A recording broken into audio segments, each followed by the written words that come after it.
नमस्कार मित्रांनो, आजचा ब्लॉग आहे solo bicycle trip to Saptashrungi Vanigad from Dhule. हा माझा पहिला फोटो आहे, जो माझा मित्र शेखर पवार याने कृष्णा हॉटेलला इथे येऊन काढला होता. कारण की मी प्लॅन करून निघालो नव्हतो, मी फक्त गडावर जायला सायकल निघालो होतो. त्यामुळे त्याला येऊन मला भेटावंसं वाटलं. जवळपास मी 30 किलोमीटर धुळ्याहून पुढे आलो होतो आणि तिथे येऊन तो मला भेटला. त्या दिवशीचा रात्रीचा हॉल्ट होता माझा मालेगाव. जवळपास 50 किलोमीटर नंतर मी मालेगावला हॉल्ट केला आणि सकाळी 7 वाजता मी गडावर जायला निघालो. ही खूप अनप्लॅन ट्रिप होती. एकदमच मी ठरवलं आणि बायसिकलवर जायचा निर्णय घेतला. सगळेजण पायी जात असतात गडावर, पण मी सायकलवर जायला निघालो होतो. माहीत नव्हतं कुठपर्यंत जाईल, पण फक्त होतं की जाऊन तर बघू, अनुभव तर होईल. रस्त्यात कोणी मला विचारायचं कुठं निघालेत, तर मी त्यांना सांगायचं ठरवलं तर आहे गडावर जायला, बघू तिथपर्यंत कधी पोचतो. आणि असं करत प्रवास सुरू झाला होता.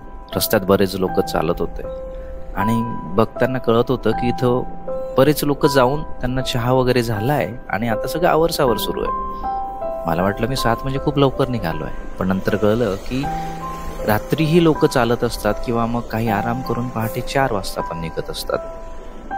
रस्ती वेगवेगळ्या प्रकारचे माणसं दिसत होते. महिला, आजी, आजोबा, दादा, ताई, काका, लहान मुलं सुद्धा आई वडिलांसोबत निघाले होते. काही चप्पल घालून होते तर काही अनवाणी पायाने. पण एकच वेध होतं, गडावरती जाऊन देवीचं दर्शन घ्यायचं. अंतर खूप होतं, जवळपास 132-135 किलोमीटर गड आहे. मी निघालो तो जेवढं होईल तेवढं करत, टप्पा पार करत. सकाळी उन्हामध्ये सुद्धा, म्हणजे सकाळचं 7 वाजेचं ऊन होतं, पण थंड होता आणि लोक चालत होते. वाटेत बरेच जण त्यांना चहा, भंडारा, जेवण, नाश्ता, दूध, बिस्किट्स असं त्यांच्या परीने काही ना काही मदत करतात. आणि ते एनर्जी घेऊन किंवा ते खाल्ल्यानंतर त्यांना एनर्जी आल्यानंतर ते पुढे चालत असते. रस्त्यात जागोजागी तुम्हाला वेगवेगळे DJ बघायला भेटतात. काही जणांचे वेगवेगळ्या गावांचे जे लोक निघालेले असतात त्यांच्यासोबतच DJ असतात. ते त्यांच्यासोबत थेट गडापर्यंत असतात आणि ते नाचत मुलं अंतर पार करत असतात. एवढं अंतर ते दिवसाला पार करतील असं वाटलं नव्हतं, पण ते दिवसाला जवळपास 40 ते 50 किलोमीटर अंतर पायी पार करतात. आणि तरी सुद्धा त्यांच्यामध्ये कुठंच थकवा नसतो. थकवा दूर व्हावा म्हणून ते मध्येच देवीचं फोटो लावलेले असतात, जिथं लोक दर्शन घेतात आणि परत पुढे चालायला सुरुवात करतात. त्या रात्री मी माझा मुक्काम कळवणला केला. सकाळी मग 4 वाजता निघालो. अंधारात पाहतोय शांतता, पण त्या शांततेत भली मोठी गर्दी ही गडाकडे चालते. समोर गड दिसत होता. अंधारात गडावरचे लाईट सुंदर वाटत होते आणि तेवढ्याच शांततेत रात्री DJ बंद असतात म्हणून गर्दी पोचत होते. जरा उजेड आला. उजेडात लोक दिसत आहेत व्यवस्थित आणि गडावरचे लाईट सुद्धा दिसतात. मग वाटलं गड जवळ आलेला आहे. मग थोडं थांबलो. इथून 15-20 किलोमीटरवर गड होता. चहा पिली आणि नांदुरीला पोचलो. नांदुरीला मी सायकल लावून पायी चढायचं ठरवलं. इथून जवळपास 5 ते 6 किलोमीटर अंतर पायी चढायचं होतं. दिसत होतं एक मोठा टप्पा पार करायचा होता. मला वाटलं तिथपर्यंत चढ असेल. मग निघालो. थोडं मध्ये थांबलो. तिथून जरा आजूबाजूला पाहिलं, लोकांचा वावर पाहिला. लोक चालतायत, थांबतायत, काही थकतायत, पाणी पिणं चालू आहे, काही गप्पा आहेत, एकमेकांना मदत करणं चालू आहे, पण गड चढतायत.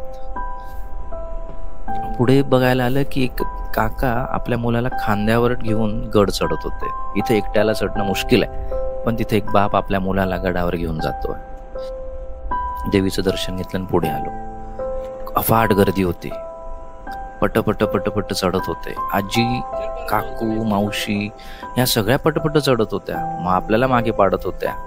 मग वाटलं चला देवीचा जयघोष घेऊन पुढे जाऊ. हा टप्पा संपला असं ज्यावेळेस वाटतं त्यावेळेसच नवीन चॅलेंजेस आपल्याला पुढे दिसायला लागतात.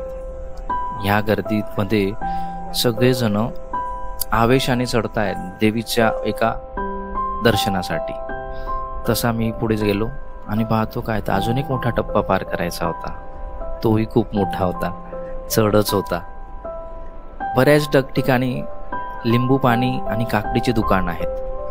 ते तुम्हाला तेवढी पाण्याचं डिहायड्रेशन होऊ देत नाहीत. पुढे रस्त्याला लागूनच पायवाट असल्यामुळे एस टी महामंडळाचे लोकांना थांबून गाड्या पास होऊ देतात. तेवढं त्यांच्या सिक्युरिटीचा विचार केला जातो. मग तोही टप्पा पार झाला आणि तिथून एक छानसं असं दृश्य बघायला भेटलं, गडाच्या त्या साईडचं, जिकडं मोठा डोंगर, धरण वगैरे असे दिसत होते. आणि असं वाटलं आता पोचलो, आता मंदिर दिसेल आणि आपली जी इच्छा घेऊन आपण धुळ्यावरून निघालो होतो ती पूर्ण होईल. पण तरी सुद्धा मंदिर काही दृष्टिक्षेपात पडत नव्हतं. अजून परत चालल्यानंतर मग रोपवे दिसला. म्हटलं आलं मंदिर. तिथून मंदिराचं दर्शन झालं आणि असं वाटायला लागलं की आता पायऱ्या काय चढवल्या जाणार नाही, त्यामुळे रोपवेनेच जायचा निर्णय घेतला. आठवण म्हणून एक फोटो काढला मंदिरासोबतचा आणि मी रोपवेने प्रवास सुरू केला.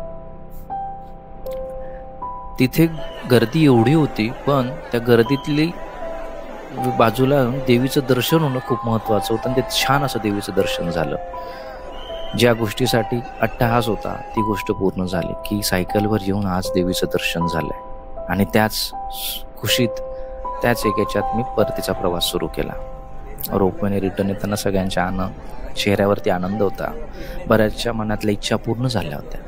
माझी काही मनात इच्छा नव्हती. मी फक्त देवीला भेटण्यासाठी आलो होतो, कारण की देवीने बरोबर आजच्या 15 दिवस आधी गुरुवारी मला एक छानशी परिराणी माझ्या आयुष्यात दिली होती. तिचं नाव होतं ताराराणी. मोठीचं नाव आहे सैराणी आणि ही तिची ताराराणी. त्यांच्यासाठी म्हणून गडावर यायचं ठरवलं होतं की देवीने मला दुसरी मुलगी दिली, माझ्या मुलीला एक सोबती म्हणून कोणी दिलं, हेच माझ्यासाठी खूप मोठं होतं. आणि त्यांच्यासाठी म्हणून हा व्हिडिओ काढला की त्यांनाही एक आठवण राहील की वडिलांनी सायकलिंग करत गड सर केला आहे किंवा गडापर्यंत पोचलेत, तर आपण सुद्धा करू शकतो. आणि माझ्यासाठी ते महत्त्वाचं होतं. आता विचार होता परतीचा प्रवास करत असताना एवढंच बघितलं की रोपवेला गर्दी नव्हती, सगळे लोक पायी चढत होते. आणि नंतर कळलं की पायी चढणारे मध्ये दुपारच्या वेळेस रेटारेटी झाली, खूप गर्दी होती, चेंगराचेंगरीने झाली, पण रेटारेटी झाली. मग असं वाटायला लागतं की लोकांना देवीपर्यंत पायीच पोचायचंय, कुठल्याच गोष्टीची मदत घ्यायची नाहीये. बरं, पण मी पुढे कसं निघायचं, रिटर्न कसं करायचं विचारात. सायकल घेऊन जायची होती, बसने किंवा प्रायव्हेट व्हेकलने.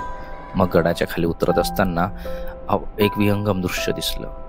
पायी येणाऱ्यांच्या गाड्या ह्या हजारोंच्या संख्येने तिथं पार्क केलेल्या होत्या, 4 व्हीलर्स आणि 2 व्हीलर्स.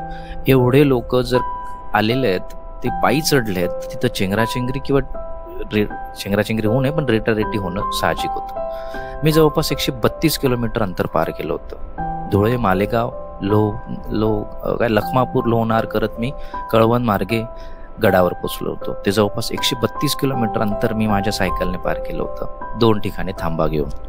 आणि नांदुरीला मी सायकल लावून पायी तिथून जवळपास 5 ते 6 किलोमीटर अंतर ट्रेकिंग करून मी गडावर पोचलो होतो. तुम्हाला माझा हा व्हिडिओ आवडला असेल त्याबद्दल धन्यवाद.